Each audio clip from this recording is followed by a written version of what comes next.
کا علم علماء کے پاس ہے، تو علماء سے علم لے کر اس علم کے مطابق عمل میں لگنا، یہ مقصود ہے ہمارے اس تعلیم سے۔ اس لیے درخواست یہ ہے کہ جہاں تک ان حلقوں کا تعلق ہے تو یہ بھی عملوں میں سے ایک عمل ہے، یہ بھی ہمارے اعمال میں سے ایک عمل ہے، تو اس کی فضیلت بھی سامنے ہو کہ واقعی جب بندہ ان حلقوں میں بیٹھتا ہے تو ان حلقوں میں بیٹھنے کی برکت سے سکینہ نازل ہوتی ہے۔ اب یہ یقین ہو کہ اس وقت سکینہ نازل ہو رہی ہے اور فرشتوں نے ہمیں اپنے گھیرے میں لے لیا ہے اور رحمت نے ڈانپ لیا ہے، اور اس وقت اللہ ہمارا تذکرہ اپنے ہاں کر رہے ہیں کیونکہ اس کے فضائل ہیں، اس کا استحضار ہے۔ اب یہ مقصود تب حاصل ہوتا ہے کہ جب بندہ تعلیم میں بیٹھے، کیونکہ صرف یاد کرنے سے یہ مقصد حاصل نہیں ہوتا، بیٹھنے سے ہوگا جب سنے گا، اور بیٹھنا ادب کے ساتھ ہو، بیٹھنا ادب کے ساتھ ہو۔ اس لیے اللہ توفیق دے، جس کی عادت پڑ جائے تو بڑی اچھی عادت ہے کہ انہیں ایسے حلقوں میں بیٹھنے سے پہلے بندہ 2 رکعت نماز پڑھ کر اللہ پاک سے اپنے گناہوں کی معافی مانگے اور گناہوں کی نفرت پیدا ہو جائے اور صحیح زندگی گزارنے کے نیت اور عزم ہو تو اللہ پاک سے مانگا جائے۔ پھر جب بیٹھے تو بیٹھنے میں آداب کا خیال رکھا جائے۔ جتنا عمل میں انسان ادب کا خیال رکھتا ہے اتنا وہ عمل وہ جاندار ہو جاتا ہے۔ تو بیٹھنے میں احسن اور بہترین جو طریقہ ہے وہ ہے جو نماز میں نمازی بیٹھتا ہے، تو التحیات کی شکل ہے۔ یہ الگ بات ہے کہ نماز میں بھی اگر بندہ مثلا اس طرح نہیں بیٹھ سکتا ہے تو معذور ہے، مثلا جیسے قیام ہے نماز میں تو بندہ کھڑا نہیں ہو سکتا تو بیٹھ کر پڑھے، بیٹھ کر نہیں پڑھ سکتا تو لیٹ کر پڑھے، اشارہ سے پڑھے۔ تو اس طرح یہاں بھی اگر بندہ اس طرح نہیں بیٹھ سکتا ہے، معذور ہے، تو ٹیک لگا کر سن سکتا ہے تو ٹیک لگا کر سنے، عذر ہے اس کو۔ لیکن بغیر عذر کے ٹانگے پھیلا کر سننا، دور بیٹھ جانا کہ آواز پہنچ رہی ہے، یا یعنی ٹیک لگا کر سننا، یہ مناسب نہیں ہے۔ اس لیے جہاں تک ہو سکے تو بندہ اس بات کی کوشش کرے کہ التحیات کی شکل میں ہو۔ یہ بھی نہیں کہ بس اسی میں لگا رہتا ہے کہ میں نے اپنے حیات نہیں بدلنا، آسانی سے جتنا ہو سکے پھر اپنے حیات بدل لے، پھر کر لے۔ اس طرح عادت پڑنے سے پھر آسان ہو جاتی ہے۔ اس طرح دوسری بات یہ ہے کہ سننا ہو تو قرآن اور حدیث کو توجہ سے سننا۔ توجہ یہ کہ بندہ اس وقت متوجہ ہو کہ دیکھو میں اس حلقے میں بیٹھا ہوں، اللہ پاک مجھے دیکھ رہے ہیں، غفلت نہ ہو۔ اور کتاب پڑھنے والے کی طرف بندہ دیکھے، یعنی اس کی طرف دیکھے، نیچے نہ دیکھے، دائیں بائیں نہ دیکھے، بلکہ جو پڑھ رہا ہے کتاب کی طرف یا پڑھنے والے کی طرف نظر رکھے۔ جو حدیث سنے اپنے کو مخاطب سمجھ کر سنے کہ دیکھو یہ اللہ کی بات ہے، اللہ کے رسول صلی اللہ علیہ وسلم کی بات ہے، مومنوں سے بات ہو رہی ہے، میں مومن ہوں تو گویا میں اس بات کا مخاطب ہوں، اس لیے تعظیم کے ساتھ ہو، کیونکہ اللہ پاک کے بات کا میں مخاطب ہوں تو تعظیم کے ساتھ ہو، ادب کے ساتھ ہو۔ حضور پاک صلی اللہ علیہ وسلم کی بات کا میں مخاطب ہوں کہ میرے سے بات فرما رہے ہیں، اس لیے تعظیم کے ساتھ اور ادب کے ساتھ سننے کی کوشش ہو۔ پھر جو بات سنی جائے حضور پاک صلی اللہ علیہ وسلم کا نام ہو تو درود پڑھے، اور جو بات سنی جائے تو بندہ اپنے کو مخاطب کرے، تو اپنے کو دیکھے کہ میرا کیا حال ہے۔ مثلا فضائل قرآن ہے، فضائل ذکر ہے، فضائل نماز ہے، نماز میں یعنی نماز پڑھنے کی فضائل، نماز چھوڑنے پر وعیدیں، جماعت کے ساتھ نماز پڑھنے پر فضائل، جماعت چھوڑنے پر وعیدیں، خشوع خضوع کے ساتھ نماز پڑھنے پر فضائل، خشوع خضوع کے ساتھ نماز نہ پڑھنے پر وعیدیں، اس طرح یہ سب چیزیں انہیں کتابوں میں ہیں۔ تو بندہ اپنے کو دیکھے ہر عمل کے اعتبار سے، اگر اللہ نے توفیق دی ہے اس عمل میں لگنے کی تو دل میں اللہ کا شکر ادا کرے، کیونکہ کوئی بھی نیکی بندہ اللہ کے فضل اور اللہ کے کرم کے بغیر نہیں کر سکتا، تو اس پر اللہ کا شکر ادا کرے، اور یہ عزم اور نیت ہو کہ اس میں اور بھی زیادہ سے زیادہ لگوں، مزید بھی۔ اور اگر اس عمل کی توفیق ابھی تک نہیں ملی، اگرچہ بندہ سنتا رہتا ہے لیکن ابھی تک اس کی توفیق نہیں ملی، تو اس بات کی نیت کر لے اس وقت کہ انشاءاللہ آج سے میں اس عمل کا اہتمام کروں گا۔ اس طرح ہم سننے کی کوشش کریں۔ کوئی وعید ہے کسی گناہ پر تو بندہ اپنے کو مخاطب سمجھے کہ میرا کیا حال ہے، نماز چھوڑنے پر وعید ہے، روزہ نہ رکھنے پر وعید ہے، غفلت کے ساتھ زندگی گزارنے پر وعید ہے، جو بھی ہے تو اپنے کو مخاطب کر کے سنے جائے اور دیکھ لے۔ تو اگر اللہ نے اس منکر سے حفاظت کیا ہے اور بچایا ہے تو پھر بھی دل میں اللہ کا شکر ادا کرے اور اس کی نفرت اور بڑھے، منکر سے نفرت ہو، اس کی نفرت اور اگر اس گناہ کا ارتکاب کر چکا ہے تو دل میں استغفار ہو، ندامت ہو، اور آئندہ اس کے قریب نہ جانے کا عزم ہو، اور اس کے نفرت دل کے اندر پیدا ہو۔ اس طرح انسان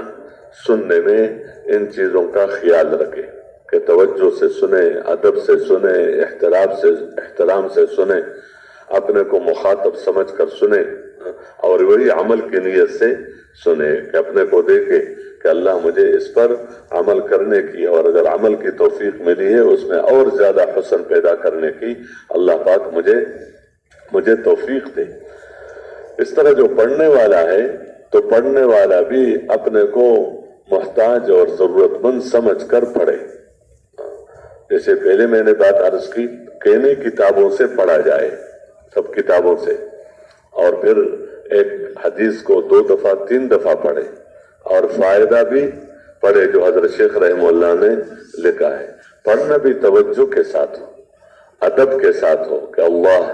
کی بات ہے، اللہ کے رسول صلی اللہ علیہ وسلم کی بات ہے، تو ادب کے ساتھ، توجہ کے ساتھ اس کو پڑھنا، غفلت کے ساتھ نہ ہو۔ کسی حضور صلی اللہ علیہ وسلم کا نام آ جائے تو صلی اللہ علیہ وسلم پورا، بعض وقت بندہ کی عادت پڑ جاتے سلم تو یہ نہیں، صلی اللہ علیہ وسلم۔ اس طرح کسی صحابی کا نام آ جائے تو پڑھتے وقت اس کے صحابی کے نام کے ساتھ رضی اللہ عنہ، اس طرح مناسب نہیں ہے عمر نے یہ کہا، ابو بکر نے یہ کہا، فلان نے یہ کہا، نہیں، عمر رضی اللہ تعالی عنہ، ابو بکر رضی اللہ تعالی عنہ۔ اس طرح کسی عالم، کسی اسلاف میں سے کسی کا نام آ جائے تو اسی کے اعتبار سے مثلا رحمت اللہ علیہ، اس طرح ادب کے ساتھ ان کا نام پڑھے جائے۔ تو توجہ کے ساتھ، اور اپنی طرف سے حدیث کا ترجمہ نہ کرے، جو حضرت شیخ رحمہ اللہ نے لکھا ہے وہی ہو،